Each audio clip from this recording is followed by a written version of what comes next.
I'm 92 years old, and I'm sitting in a glass-walled penthouse in Aspen, Colorado, watching fresh snow coat the Rockies like powdered sugar on a corpse. People see my address, my watch, my view, and they assume I've won. They assume at 92, surrounded by this kind of wealth, I must have cracked the code to happiness. They're wrong. Every morning, when I catch my reflection in these floor-to-ceiling windows, I don't see a victor. I see a man who traded his soul for a shadow. I see someone who was so terrified of being old that he paid a 28-year-old woman to pretend he wasn't. And I'm about to tell you why that decision at 64 didn't just change my life. It incinerated it. Before you close this thinking, another rich old fool got what he deserved. Let me tell you something. 3 years ago, I was you. Maybe not your exact situation, but I was sitting where you are right now. Maybe you're recently widowed, staring at an empty house that echoes. Maybe you're terrified that your best years are behind you. Maybe someone young and exciting just smiled at you, and for the first time in decades, you felt seen. I was there, sitting in my study in Lake Forest, Illinois, convincing myself that loneliness was dignified, that staying faithful to my late wife's memory meant staying frozen in 2001. And I thought, if this is what being 64 looks like, safe, quiet, slowly disappearing, I'd rather burn. So I did something nobody expected. My name is Matthew, but for 4 years the woman who destroyed me called me her silver fox. For 40 years, I lived in the same Georgian colonial in Lake Forest. Same bedroom where my wife Angelina stopped waking up one October morning in 2001. Same kitchen where we raised 2 children. Same porch where I used to read the Tribune while she gardened. After she died, the house got loud. Not noisy, loud. The silence screamed at me. The grandfather clock ticking. The furnace cycling. The mailman's footsteps on the porch because nobody sends letters anymore. Just pharmaceutical ads and credit card offers addressed to Angelina Bennett or current resident. Then my body started giving out. Not dramatically, just slowly, like a building settling into its foundation. One March afternoon, I was carrying laundry up from the basement. My knee just buckled. Didn't hurt, just stopped working. I sat down hard on the 8th step, hip protesting, and I couldn't get up for 25 minutes. 25 minutes on carpeted wood, leg throbbing. And the whole time I thought, this is it. This is how it starts. This is how I become the old man who dies alone and isn't found for 3 days. You know what scared me more than falling? The silence after. My daughter lived in Boston. My son was in Singapore. My closest friend had moved to Arizona for his lungs. If I'd cracked my skull on those stairs, I would have just stayed there until the housekeeper came Thursday.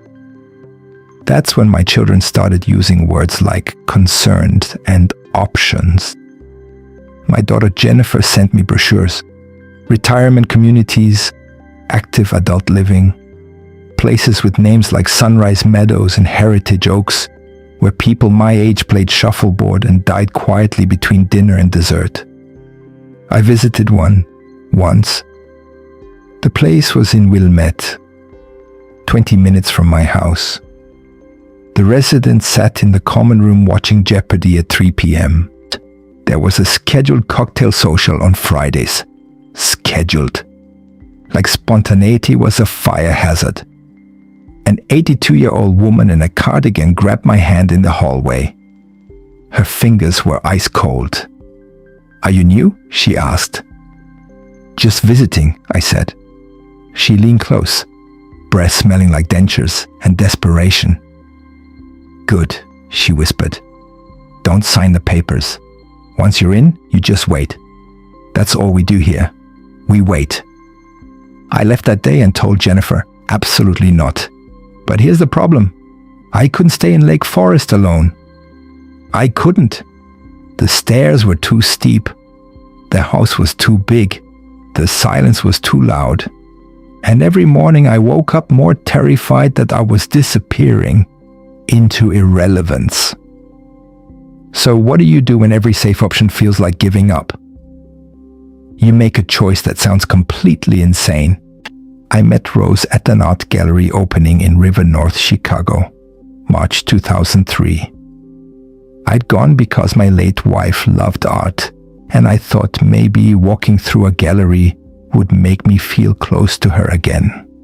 Instead, I met a woman who made me forget Angelina ever existed. Rose was 28, gallery owner from Sausalito.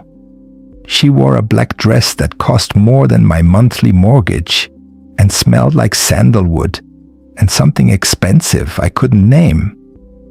When she talked about the paintings, these massive, abstract pieces by some artist I'd never heard of, her eyes lit up like she was discussing holy texts.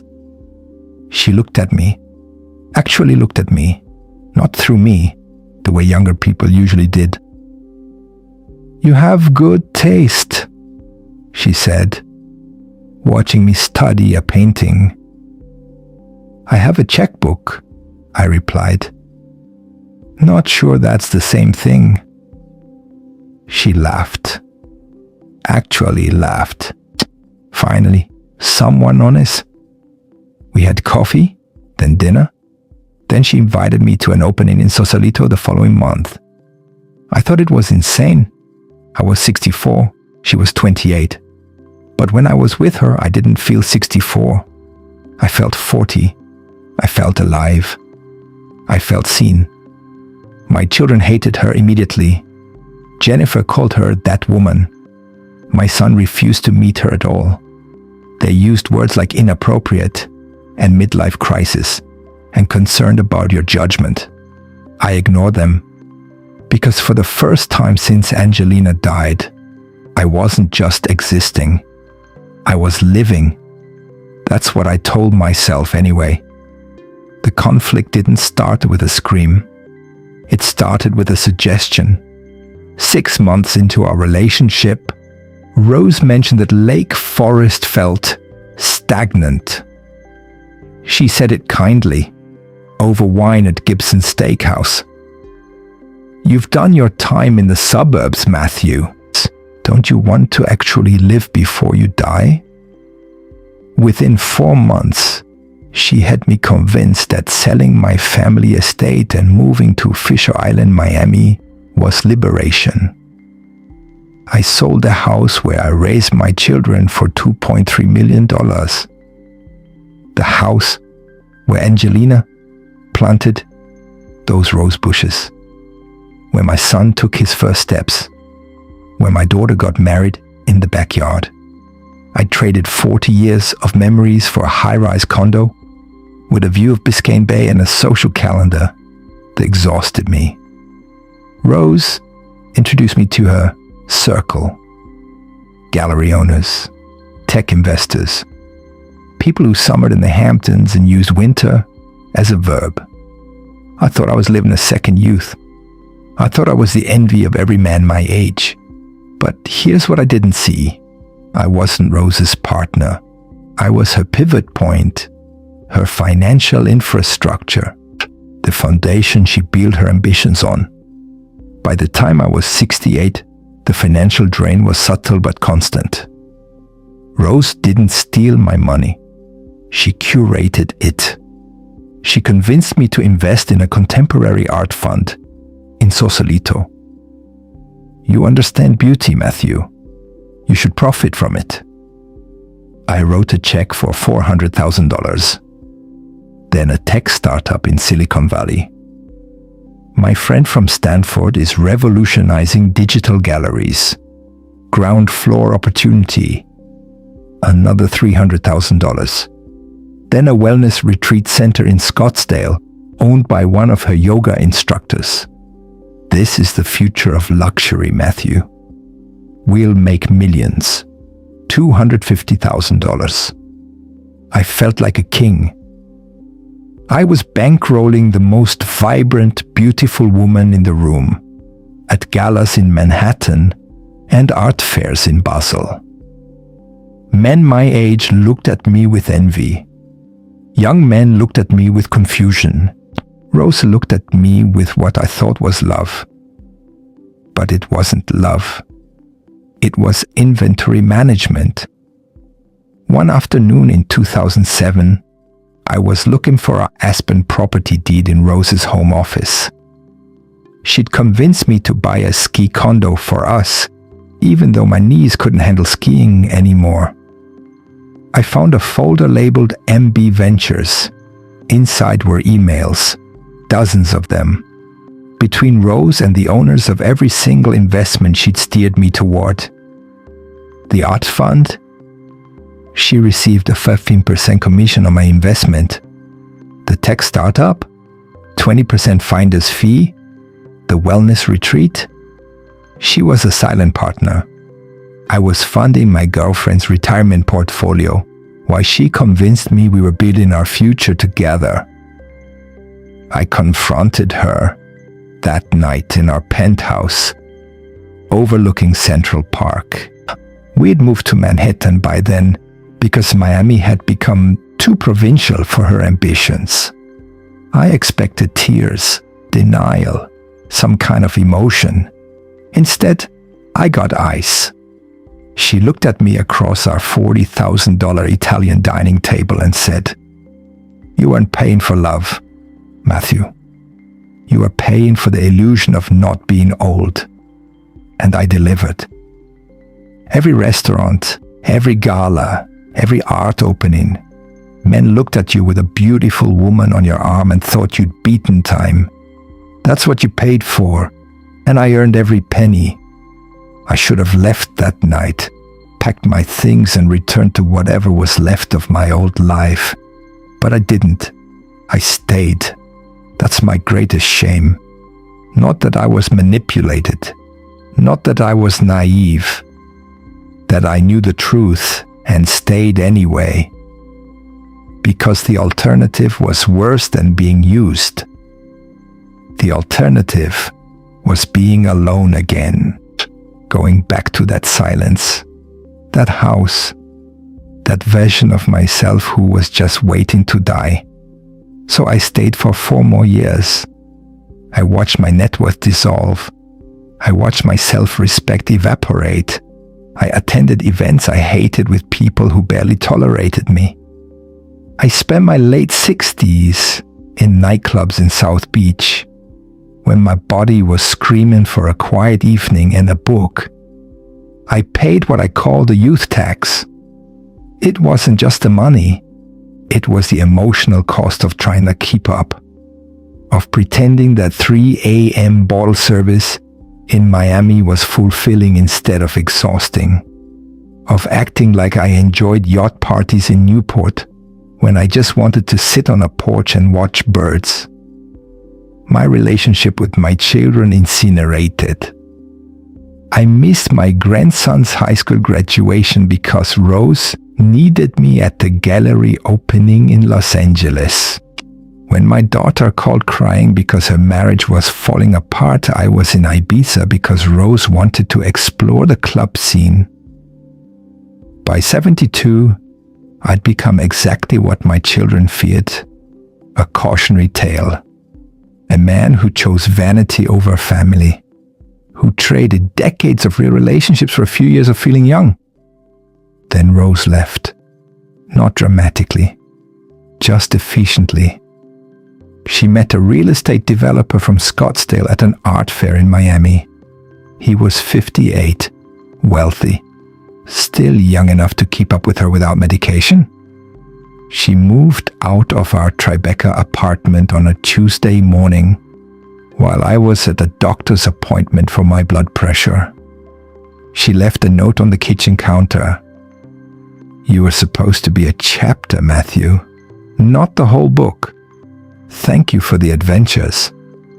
She took the art, the furniture we'd bought together, the sculpture I'd commissioned for her birthday, everything except the things that were legally, irrefutably mine. I'm 92 today. I have the money back, most of it.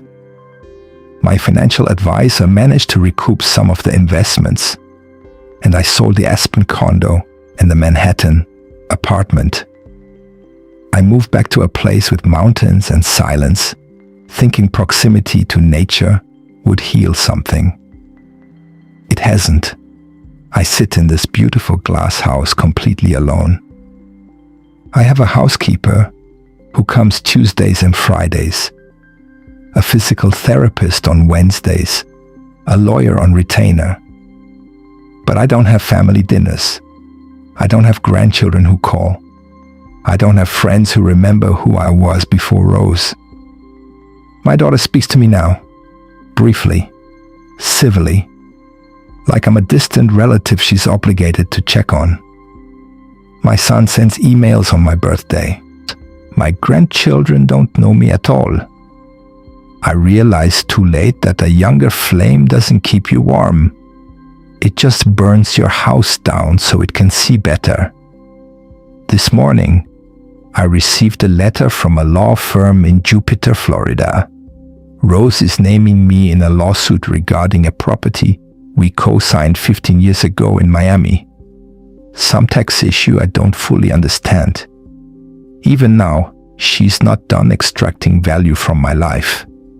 But that's not the part that's stopping my heart. The letter contains a photograph. A teenager, maybe 16 years old, dark hair, standing on a beach somewhere warm. He has my exact eyes, my late father's jawline, my mother's expression. The lawyer's letter asks if I'd be willing to submit to a paternity test. Rose never mentioned a child, never mentioned a pregnancy. In all those years, in all those arguments, she never once said I might be a father again. I'm looking at this photograph of a boy I've never met who might be my son. And all I can think is that I spent my 60s and 70s chasing the illusion of youth with a woman who was taking more than just my money. She might have taken 16 years of a child's life. My child's life. I don't know if I want the test to be positive or negative. If he's mine, I've missed everything. Every birthday, every milestone, every moment. If he's not mine, then this photograph is just another manipulation. Another way Rose found to extract something from me even after she's gone. Here's what I learned at the cost of my family, my dignity, and nearly a decade of my life. The transaction trap. Most people think a younger partner is a trophy. At 64, I was arrogant enough to believe Rose loved my soul. The truth? In cities like Miami, Manhattan, Scottsdale, places where image is currency, if you aren't bringing equal youth to the table, you're bringing the bank. If your partner is more interested in your potential to fund their lifestyle than your daily peace of mind, you aren't in a relationship. You're an angel investor in someone else's dream, and unlike actual investments, you won't even get equity. The isolation tactic. Rose didn't move me to Fisher Island because it was beautiful. She moved me there to cut my roots. If a new partner starts curating your friends, making you feel like your family is stale or judgmental, they aren't protecting you. They're isolating their asset. Never trade a 40-year friendship for a 4-month infatuation. true love integrates into your life. It doesn't demand you burn your old life down to stay warm. The youth tax. I paid it. Every club in South Beach, every gallery opening, every yacht party in Newport when my body screamed for rest. It wasn't just money. It was the emotional cost of trying to keep up. Now at 92, I realized that boring is just another word for peace. And I'd give every dollar I have left to get those boring Tuesday evenings in Lake Forest back. I'm sitting here in Aspen with a lawsuit in one hand and a photograph of a teenage boy in the other. I spent my golden years chasing a shadow, and now I'm paying for it in my 90s. But I want to hear from you. Have you ever stayed in a situation, a relationship, a job, a city, a version of yourself, long after you knew the truth? Have you ever been so terrified of silence, of irrelevance, of being old, that you paid someone to lie to you about it? Tell me your story in the comments. I read every single one, because at 92, your stories are the only company I have left. And maybe, just maybe, if I'd read a story like mine 28 years ago, I would have made a different choice. Maybe you will.